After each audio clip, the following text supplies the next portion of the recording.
Okey geng, hari ni aku nak share satu aksesori kereta yang nampak simple tapi sebenarnya bagi efek besar pada pengalaman memandu.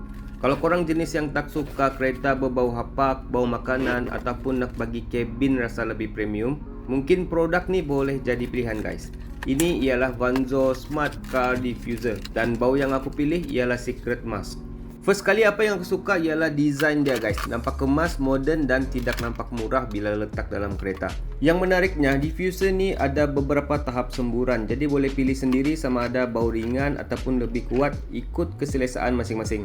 Tengoklah betapa premium botol dia guys. Di bahagian penutup ni mempunyai semburan automatik guys. Dia ada bateri built-in dan boleh cas menggunakan kabel yang diberikan. Cara guna dan pasang ni sebenarnya semua orang boleh buat juga, tapi tidak apa, jom kita tengok sama-sama cara buka dan pasang benda ni. Macam mana cara guna dia guys. Okay, first kita buka dulu penutup protection. Kemudian ini dia punya stick, kita masukkan saja macam ni. Okay, ini tujuan dia untuk dia menyerap cecair pewangi ke atas.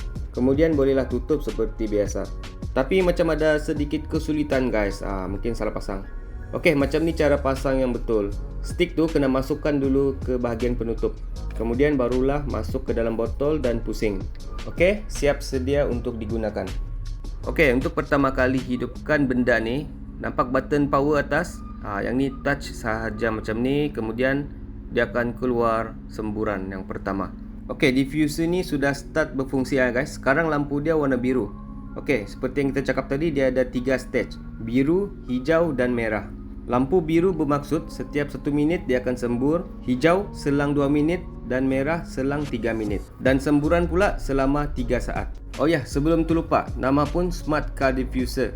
Pewangi ini ada Smart Vibration Sensing. Contohnya, jika kenderaan tidak bergerak selama 5 minit, sensor diffuser ni dia akan detect dan dia akan stop sembur. Smart Vibration Sensing ni akan menjadikan diffuser ni tahan lama. Desain dia yang kecil dan compact ni guys, membolehkan kita letak dia di mana-mana saja. Contohnya di tepi pintu ni. So guys, mana yang berminat dengan pewangi, perfume ataupun diffuser yang premium ni guys, saya ada share produk link dekat bawah. Pastikan korang grab menggunakan voucher. Macam mana nak dapat voucher tu? Pastikan korang follow dan subscribe channel ni, tekan link dan tengok voucher daripada YouTube guys.